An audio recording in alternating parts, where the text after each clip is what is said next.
Lecture में हम लोगों ने पोटेंशियल एनर्जी ऑफ स्प्रिंग देखा था और पोटेंशियल एनर्जी ऑफ स्प्रिंग जो था वो था हाफ के एक्स स्क्वायर। ठीक है, तो उसी का ग्राफ है जो बच गया था। और याद रखेंगे ग्राफ है ये 3 पॉइंट्स पे है। एक ये पॉइंट है पॉइंट ए जो कि हम बिल्कुल मिड पॉइंट बोल रहे हैं। क्या बोल रहे हैं? Mid point. याद रखिए स्प्रिंग जो था हमने बताया था, स्प्रिंग का क्या होता है, जब वो ऐसे कैसे स्टेबल रहता है तो उस पर कोई भी फोर्स नहीं लगती। जब उसे हम कंप्रेस करते हैं तो वो बाहर को भागता है और जब उसे एक्सपैंड करते हैं तो वो अंदर को आता है। तो ये दोनों पॉइंट्स जो है ये एक्सट्रीम पॉइंट्स हैं। एक्सट्रीम पॉइंट्स मतलब जहां तक खींचा, ये हो गया एक्सपेंशन और ये हो गया कंप्रेशन। क्या हो गया? कंप्रेशन। तो किसी भी स्प्रिंग को एक्सपैंड या कंप्रेस करने में पोटेंशियल एनर्जी बढ़ जाती है उसकी, और जब वो बिल्कुल मेन पोजीशन में रहता है, बीच में रहता है, तो उसकी कोई भी एनर्जी नहीं होती। ठीक है, इस ग्राफ से हम पोटेंशियल एनर्जी ऑफ स्प्रिंग निकाल रहे हैं। ये ग्राफ है, ये फोर्स और डिस्प्लेसमेंट का ग्राफ है। फोर्स और डिस्प्लेसमेंट। यहाँ पे एक ट्रायंगल बन रहा है, ट्रायंगल ओ पी क्यू। क्या ट्रायंगल बन रहा है? Triangle O P Q. आपको पता है पोटेंशियल एनर्जी कैसे निकालेंगे? Potential energy of spring is equal to area under slope. एरिया अंडर स्लोप मतलब ये पूरा एरिया ऑफ ट्रायंगल। सीधा लिख देता हूं मैं, एरिया ऑफ ट्रायंगल कौन सा? OPQ। एरिया ऑफ ट्रायंगल का फॉर्मूला क्या है? Half into base into height. Base क्या है? OP। बेस है OP और हाइट क्या है? PQ QP। OP जो है वो क्या है? X और PQ क्या है? F जो है एज F जो होती है वो kx के बराबर होती है, आया ना? पक्का? Therefore potential energy of spring is equal to half x into kx और फिर इसे मल्टीप्लाई करके दिखा दो हाफ kx। तो ये आ जाती है आपकी potential energy of spring by graph. ठीक है, एक और ग्राफ ये भी दे रखा है, सेम वही ग्राफ है, बस वो दिखा रखा है कि क्योंकि F जो है वो रिस्टोरिंग फोर्स होती है। कौन सी फोर्स होती है बेटा? रिस्टोरिंग फोर्स होती है, इसलिए इसका ग्राफ हमेशा नेगेटिव में आता है। ठीक है, और याद रखना इसका जो वर्क डन होता है जो कि पोटेंशियल एनर्जी के बराबर होता है, यू से डिनोट करते हैं पोटेंशियल एनर्जी को, वो बराबर होता है minus kx square by 2। Force positive के लिए minus kx square, force negative के लिए प्लस kx स्क्वायर। ठीक है, तो ये आपका पोटेंशियल एनर्जी वाला पूरा आपका टॉपिक है। ठीक, ये पिछली क्लास के कंटिन्यूएशन था। अब हमारे आगे और हम पढ़ रहे हैं मैकेनिकल एनर्जी। क्या पढ़ रहे हैं? Mechanical energy. मैकेनिकल एनर्जी और उसकी कंजर्वेशन, या सिंपल लिख देता हूं conservation of mechanical energy.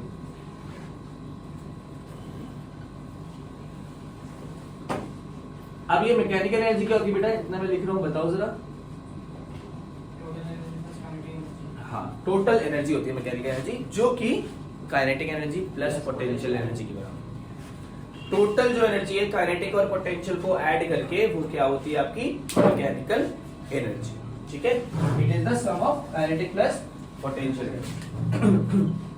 E equal to K plus potential energy is U।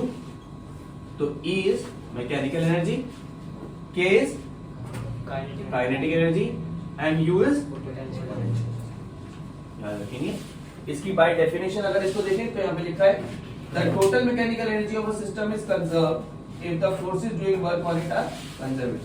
बस सिंपल बात है कि टोटल मैकेनिकल एनर्जी कंजर्व रहेगी। ठीक है, काइनेटिक और पोटेंशियल एनर्जी का सम हमेशा कांस्टेंट रहेगा। हमेशा क्या रहेगा? कांस्टेंट रहेगा। ठीक है, it will not change.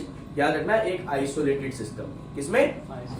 Isolated system का मतलब जो सिस्टम बंद है, जिसमें बाहर से कोई चीज इन्फ्लुएंस अंदर नहीं आ रहा और अंदर से कोई चीज बाहर नहीं जा रही, उसका टोटल एनर्जी जो है, टोटल मैकेनिकल एनर्जी, वो हमेशा कांस्टेंट रहेगा। क्या रहेगा? हमेशा कांस्टेंट। ठीक है, तो हम दो चीजें लेते हैं। सबसे पहले change in kinetic energy from work energy theorem. Work energy theorem बोलता था, क्या बोलता था? किसी को पता है? कि टोटल वर्क डन जो होता है वो बराबर किसके होता है? Change in kinetic energy. किसके? Change in kinetic energy. ठीक है, और चेंज इन काइनेटिक एनर्जी को हम क्या लिख सकते हैं? F delta x। Change in K को क्या लिख सकते हैं? F delta x। पक्की बात, कोई दिक्कत तो नहीं? ठीक, इसके साथ साथ आपके पास जो पोटेंशियल एनर्जी है, अगर आपको याद हो तो पोटेंशियल एनर्जी अभी थोड़ी देर पहले बात करी थी, वो होती है रीस्टोरिंग होती है, वो होती है माइनस एफ एक्स। क्या होती है? Minus F delta x. ठीक है, चेंज इन पोटेंशियल एनर्जी क्या हो गई? Minus F delta x. तो मैं अगर change in kinetic energy plus change in potential energy करूं बेटा, ये एफ डेल्टा एक्स है, ये माइनस एफ डेल्टा एक्स है, अगर मैं दोनों को ऐड करूं तो क्या हो जाएगा? ये बन जाएगा F delta x plus minus F delta x. क्या हो गया बेटा? जीरो। डेल्टा के प्लस डेल्टा यू क्या हो गया बच्चा? जीरो। डेल्टा को कॉमन लेके के प्लस यू क्या हो गया बेटा? सुनो उसका मतलब क्या हुआ, याद रखो इसका मतलब क्या हुआ कि चेंज जो काइनेटिक में हो रहा है प्लस चेंज जो पोटेंशियल में हो रहा है वो टोटल जीरो है। मतलब जो टोटल चेंज हो रहा है काइनेटिक प्लस पोटेंशियल वो क्या है? जीरो। और भैया जब भी चेंज जीरो इसका मतलब पहले जितना था बाद में उतना ही है। चेंज का मतलब क्या है? जितना पहले था बाद में उतना ही है। तो अगर कभी भी चेंज जीरो हो जाता है इसका मतलब वो जो पूरी टर्म है वो होती है कांस्टेंट। क्या होती है? और ये क्या था? नहीं के बराबर। Therefore kinetic energy sorry total mechanical energy क्या होती है? कांस्टेंट। ये आपकी डेरिवेशन है कंजर्वेशन ऑफ मैकेनिकल एनर्जी। हमने बात करी मैकेनिकल एनर्जी कंजर्व रहती है।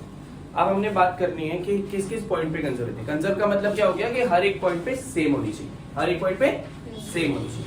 हो सकता है काइनेटिक एनर्जी बढ़ जाए तो पोटेंशियल घट जाएगी, पोटेंशियल बढ़ जाए तो काइनेटिक घट जाएगी। इन दोनों का जो सम है वो हमेशा कंजर्व रहेगा। जो सम है वो हमेशा क्या रहेगा? कंजर्व। ठीक है, हम बात कर रहे हैं यहाँ पे एक पॉइंट पे, ये कंजर्वेशन ऑफ मैकेनिकल एनर्जी की डेरिवेशन है ऑफ मैकेनिकल एनर्जी। ठीक है, अब यहाँ पे हम बात कर रहे हैं एक पॉइंट पे और टॉप मोस्ट पॉइंट से बात करते हैं। एक पॉइंट से हमने एक बॉल को ड्रॉप किया। ठीक है, मान लेते हैं हमने एक हाइट से बॉल को ड्रॉप किया। जब ये ड्रॉप करेंगे तो इसकी टोटल एनर्जी, जब ये ड्रॉप करेंगे तो टोटल एनर्जी यहाँ पे नीचे गिरते हुए यहाँ कहीं पे, और नीचे गिरने के बाद, नीचे गिरते टाइम, नीचे गिरने के बाद तो जीरो देंगे, नीचे गिरते टाइम, तीनों की टोटल एनर्जी सेम होनी चाहिए। टोटल एनर्जी क्या होनी चाहिए? सेम। मान लेते हैं हम एक पॉइंट है, ये पॉइंट है ए, इस पॉइंट से बॉल को ड्रॉप किया और वो पूरा यहाँ तक आ रही है, ये पॉइंट सी तक। मान लेते हैं इसके बीच में हमने कोई यहाँ पे एक पॉइंट दे दिया, पॉइंट बी पे कितनी होगी उसकी पोटेंशियल एनर्जी। ठीक है, इसकी जो टोटल हाइट है उसको हम ले लेते हैं h। क्या लेते हैं? और लेट कर लेते हैं कि ये जो b से c वाला जो है इतना, इसको हम क्या ले लें? x ले लें। क्या ले लें? x। तो बेटा a से b वाली क्या हो जाएगी? h minus x। पक्का? टोटल हाइट h है, ये वाली कितनी है? x। तो ये वाली कितनी हो जाएगी? h minus. पक्की बात, कोई दिक्कत तो नहीं? ठीक है, अब तीनों पॉइंट्स पे अलग अलग इसकी वेलोसिटी होगी। इसकी वेलोसिटी होगी va, vb, vc। ठीक, तीनों पॉइंट्स पे एक वेलोसिटी होगी। याद रखिए इनिशियली जब किसी भी चीज को ऊपर से ड्रॉप करते हैं तो उसकी इनिशियल वेलोसिटी कितनी होती है? जीरो। क्या होती है? जीरो। तो ऊपर से ड्रॉप करने पे इसकी इनिशियल वेलोसिटी हो गई जीरो। इस पॉइंट पे इसकी वेलोसिटी को लेते हैं v डैश। क्या लेते हैं? और लास्ट में लेते हैं v। क्या याद बात क्लियर है? टॉप मोस्ट पॉइंट पे उसकी वेलोसिटी क्या है? जीरो है, फिर v डैश है, और लास्ट गिरते टाइम उसकी क्या है? v। पक्का? उसकी हाइट क्या है टॉप मोस्ट पॉइंट पे? h। यहां से हाइट कितनी है? x। क्या ये बात क्लियर है? अब हम इस डेरिवेशन में ये प्रूव करेंगे कि ए पॉइंट, बी पॉइंट और सी पॉइंट पे टोटल एनर्जी सेम है। क्या सेम है? Total energy. Kinetic energy same नहीं, पोटेंशियल एनर्जी सेम नहीं, पर दोनों का सम जो है वो हमेशा सेम रहेगा। और ये हम कहां पे अब यहाँ पे डिराइव करेंगे। ठीक है, एक एक करके चलते हैं। सबसे पहले पॉइंट ए, कहां पे पॉइंट? Eight point A. सबको दिख रहा है? एक पॉइंट है, कहां पे दिख रहा है सबको? काइनेटिक एनर्जी क्या है लिखो मत अभी। काइनेटिक एनर्जी क्या है ये पॉइंट पे? हाफ एम वी की जगह बाई जीरो स्क्वायर, क्योंकि इनिशियल वेलोसिटी जीरो है, kinetic energy zero. Potential energy at point a formula क्या होता है? एम जी, हाइट कितनी है? हाइट कितनी ऊपर से नीचे तक की? M G. Kinetic energy zero, सबको क्लियर है? Half M V square, V zero तो टोटल जीरो। यस और नो गाइस? और एम जी एच, हाइट कितनी है? तो टोटल एनर्जी जो है वो क्या होती है? Kinetic energy plus potential energy का सम, mgh plus zero mgh। Point A पे कितनी एनर्जी आपके पास? किसी को कोई प्रॉब्लम तो नहीं है? पॉइंट ए पे कितनी एनर्जी है? mgh। सबको क्लियर है? क्यों? क्योंकि काइनेटिक जीरो है, पोटेंशियल क्या है? mgh। दोनों पॉइंट कर दिए। पॉइंट बी पे देखो, इसको देखिए point and point B. Point B पे इसकी काइनेटिक एनर्जी कुछ ना कुछ है। क्या है काइनेटिक एनर्जी? क्या है point kinetic energy? A B कितनी है? हाफ एम बी की जगह क्या लगाऊं? वी डैश का स्क्वायर। पक्का? कोई दिक्कत तो नहीं है? क्या है ये? Half M V dash square. कोई प्रॉब्लम तो नहीं है? ठीक है। थर्ड इक्वेशन ऑफ मोशन लगाएंगे। क्या लगाएंगे? पता है थर्ड इक्वेशन ऑफ मोशन क्या होती है? क्या होती है? वी स्क्वायर मतलब V dash square minus U square. पहले नॉर्मल लगाएगा। V square minus U square equal to 2a/s। पक्का? At point B, at point बेटा ध्यान से देंगे सब लोग। पहले आपने काइनेटिक एनर्जी लगा दी half M V dash square, yes और नो? पक्का? डन। थर्ड इक्वेशन लगा रहे हैं, v की जगह पे इस पर वेलोसिटी कितनी है? क्या है? v dash square. u initial velocity कितनी थी बेटा? 0 का स्क्वायर। 2 इंटू a की जगह लगा देंगे g, ग्रेविटी है ना, acceleration due to gravity, acceleration. और s मतलब डिस्प्लेसमेंट। बेटा यहां से यहां पे आने का कितना डिस्प्लेसमेंट लगा? पक्का? h minus. तो अगर आप देखिए तो v डैश का square is equal to 2gh minus 2gx। पक्का? कोई प्रॉब्लम तो नहीं? सब लोग क्लियर है? दोबारा देख लो क्या करा हमने। थर्ड इक्वेशन ऑफ मोशन लगाई, v की जगह पे v डैश स्क्वायर, u की जगह पे 0 स्क्वायर क्योंकि इनिशियल वेलोसिटी 0 थी, और a की जगह पे g और s की जगह पे h माइनस 6। पक्का?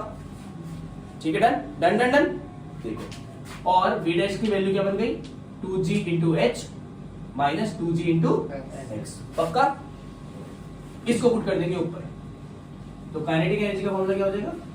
काइनेटिक एनर्जी ऑफ b का फॉर्मूला क्या हो गया? हाफ m, इसको ऐसे ले लेते हैं 2g h माइनस x। 2 से 2 क्या बन गया? mg h minus. ये क्या है? Kinetic energy. क्या है ये? Kinetic energy. पक्का? अब निकालते हैं बी पॉइंट पे और हम निकालते हैं पोटेंशियल। क्या निकालेंगे बेटा? पोटेंशियल एनर्जी का फॉर्मूला क्या होता है? mg, हाइट कितनी बेटा यहाँ से आता है? हाइट कितनी है यहाँ से आता है? ठीक है। टोटल एनर्जी क्या होती है? दोनों एनर्जी का क्या? mg h minus x plus mg x। बेटा इसे पूरे ऊपर लोगे आंसर आ जाएगा mg h minus mg x plus mg x। ये cancel? mg h। B point पे क्या एनर्जी आई बेटा? ए पॉइंट पे क्या एनर्जी आई थी? सेम है। पक्का? टोटल एनर्जी दोनों पॉइंट पे सेम है या नहीं? इधर क्या थी? काइनेटिक 0 थी, पोटेंशियल mgh के बराबर थी। इधर क्या है? काइनेटिक भी कुछ थी, उसको सॉल्व करके ये ले आए। थर्ड इक्वेशन लगा के सॉल्व हुई है, ध्यान रखना, याद रखना। और पोटेंशियल दोनों को ऐड करा तो भी यार सेम वैल्यू हो गई। ये तब प्रूव हो जाएगा कि अगर सी पॉइंट पे भी सेम वैल्यू आ जाए। इस पॉइंट पे? सी पॉइंट पे। ए और बी पे सेम है, सी पॉइंट पे सेम आ जाए। देखते हैं भाई सी पॉइंट पे कैसे सेम आते हैं। ठीक है? 8 पॉइंट सी। देखो भाई, इसको मैं यहीं पे कर दूंगा, थोड़ा छोटे छोटे में कर देता हूँ, इससे कि आपको अलग ना देखना पड़े। 8 पॉइंट सी। काइनेटिक एनर्जी क्या होती है? हाफ एम, बी की जगह बी लगाया, बी स्क्वायर। पक्का? Half M square. ठीक है।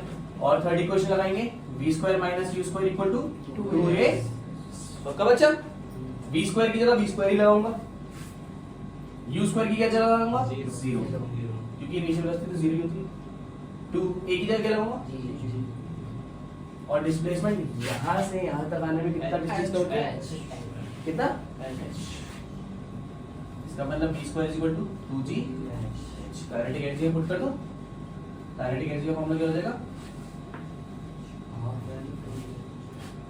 हाफ m, b स्क्वायर की जगह क्या लगाना बेटा? 2g h। पक्का? क्या बन गया? ये तो काइनेटिक बना। Potential energy 8 point C mg into 0। Zero क्यों? फॉर्मूला क्या होता है? mgh। क्या फॉर्मूला होता है? Mass into gravity into height. But बेटा बिल्कुल जब गिरने वाला है यहाँ पे तो हाइट क्या है? जीरो। है नहीं ना हाइट, तो हाइट क्या है? जीरो। तो पोटेंशियल एनर्जी क्या होगी? पक्का? टोटल एनर्जी क्या होती है? Potential plus kinetic. Zero plus mgh। Total energy क्या होगी बेटा? mgh। विचित्र बात यह है कि इस पॉइंट पे भी, सी पे, डी पे, ए पे, तीनों पे टोटल एनर्जी सेम ही आ रही है, बिल्कुल एग्जैक्टली सेम। और इस वजह से ये टोटल एनर्जी को क्या बोलते हैं हम? कि ये है कंजर्व। क्या है? कंजर्व। अभी हम लोगों ने देखा कि तीनों पॉइंट्स पे एनर्जी जो है वो सेम है। इसका मतलब energy at A equal to energy at B equal to energy at C. इससे हम ये बोल सकते हैं, ये लिख भी सकते हैं अगर आपको लिखना है, कि the total energy of an isolated system G, the total energy of an isolated system remains same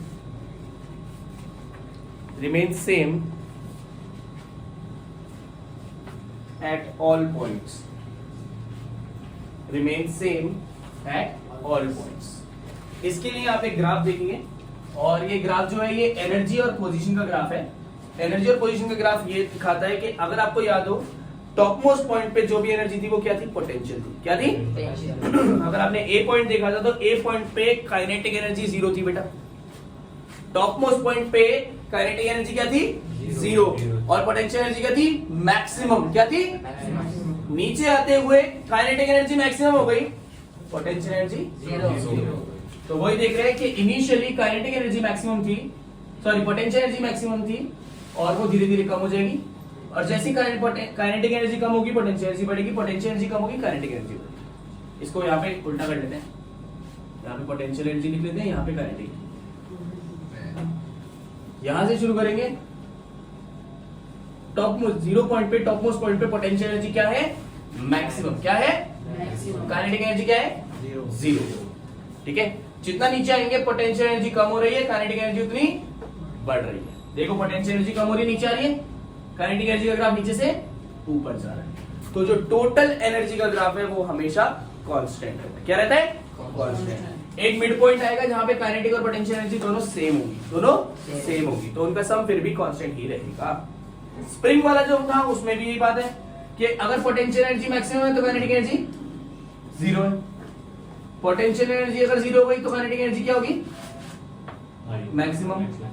और फिर पोटेंशियल एनर्जी अगर बढ़ेगी तो काइनेटिक एनर्जी फिर घट जाएगी। दोनों का सम जो है वो तो सेम है, कांस्टेंट है, पर दोनों अलग अलग में क्या है, आपका टोटल जो है वो चेंज होते रहते हैं। जितना पोटेंशियल बढ़ाओगे काइनेटिक घटेगा, जितना काइनेटिक बढ़ाओगे पोटेंशियल बढ़ेगा। अब जो हम बात कर रहे हैं, नेक्स्ट टॉपिक जो हम बात कर रहे हैं वो है आपका कोलिजन्स। क्या टॉपिक है? कोलिजन्स। लिख लें जरा। और आज की क्लास में हम कोलिजन्स की स्टार्टिंग करेंगे, और परसों जो है वो प्रॉपर्टी उसको एंड करेंगे।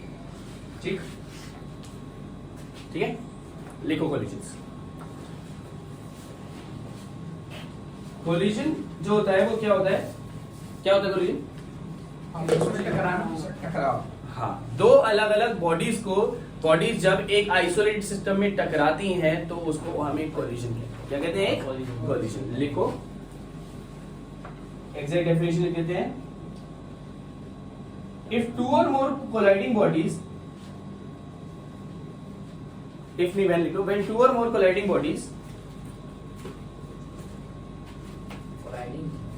Bodies exert relatively strong forces, exert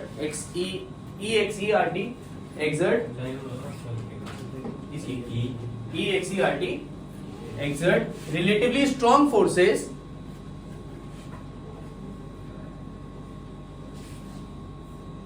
on each other for a very short time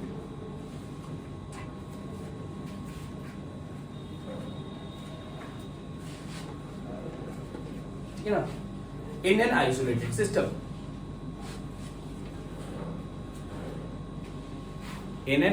system. जब दो बॉडीज बहुत स्ट्रॉन्ग फोर्स एक दूसरे पे देती हैं बहुत छोटे टाइम के लिए, तो उन्हें हम क्या कहते हैं? कोलाइड कर रही। क्या कर रही? कोलिजन दो टाइप के होते हैं। पहला होता है बेटा इलास्टिक कोलिजन। क्या? Elastic collision. ध्यान से देखें क्या होता है इलास्टिक कोलिजन में। क्या होता है? काइनेटिक एनर्जी जो है वो कंजर्व रहती है। क्या रहती है? कंजर्व। कंजर्व का मतलब काइनेटिक एनर्जी सेम रहेगी। कोलिजन से पहले भी काइनेटिक एनर्जी सेम रहेगी। टोटल एक बॉडी दूसरी बॉडी पे कोलाइड करी, जितनी उनकी पहले मिला के एनर्जी थी, बाद में कोलिजन के बाद भी उतनी ही एनर्जी, काइनेटिक एनर्जी। और लीनियर मोमेंटम सेम रहता है। क्या सेम रहता है? Linear momentum. मोमेंटम भी सेम रहता है। मोमेंटम को किससे डिनोट करते हैं? पी से। और टोटल एनर्जी भी सेम रहती है। समझ रहे हो? काइनेटिक एनर्जी भी टोटल कांस्टेंट रहती है, पोटेंशियल टोटल एनर्जी भी कांस्टेंट रहती है, और मोमेंटम भी कांस्टेंट रहती है। ठीक है? किसमें? Elastic collision. किसमें? Elastic collision. और दूसरी होती है इनइलास्टिक कोलिजन। कौन सा? Inelastic collision. इनइलास्टिक कोलिजन में काइनेटिक एनर्जी कंजर्व नहीं रहती। Kinetic energy is not conserve. बाकी दोनों चीजें बिल्कुल सेम ऐसी रहती हैं। इलास्टिक कोलिजन में काइनेटिक तो बेसिक चेंज क्या है? दोनों कोलिजन में लीनियर मोमेंटम सेम रहेगा, दोनों कोलिजन में टोटल एनर्जी सेम रहेगी, पर काइनेटिक एनर्जी इलास्टिक में ही सेम रहती है, पोटेंशियल में से इनइलास्टिक में सेम नहीं रहती। पक्का? कोई दिक्कत तो नहीं? याद रखें इलास्टिक कोलिजन जो है उसमें क्या होता है? दो बॉडीज टकराती हैं और फिर हट जाती हैं। इनइलास्टिक परफेक्टली इनइलास्टिक कोलिजन में क्या होता है? दो बॉडी टकराई, देखो यहां से ये बॉडी है, ये बॉडी ने टक्कर मारी और साथ लेके चली गई।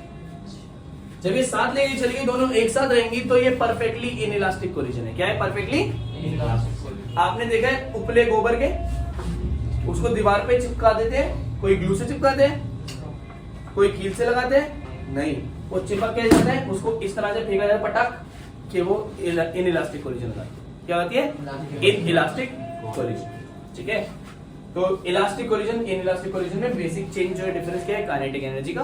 पर मैंने बता दिया इलास्टिक कोलिजन में टकरा के अलग हो जाएंगे, इनइलास्टिक कोलिजन में टकरा के साथ रह जाएंगे, परफेक्टली इनइलास्टिक। ठीक है? कुछ अगर वो नीचे गिर गया तो इसका मतलब वो परफेक्टली इनइलास्टिक नहीं है, परफेक्टली इनइलास्टिक नहीं है। ठीक है? लास्ट जो चीज आज की है उसको हम यहाँ पे चैप्टर को डन करें। लिखिए कोएफिशिएंट ऑफ रेस्टिट्यूशन। बिल्कुल मैं लिख रहा हूँ। इलास्टिक में जो लीनियर मोमेंटम है क्या? कांस्टेंट इन दोनों में कंजर्व है। कंजर्व मतलब जितना है उतना ही रहेगा, सेम रहेगा। कोएफिशिएंट ऑफ रेस्टिट्यूशन, इसे हम ई से डिनोट करते हैं, कैपिटल ई से। कोएफिशिएंट ऑफ रेस्टिट्यूशन का फॉर्मूला होता है रिलेटिव वेलोसिटी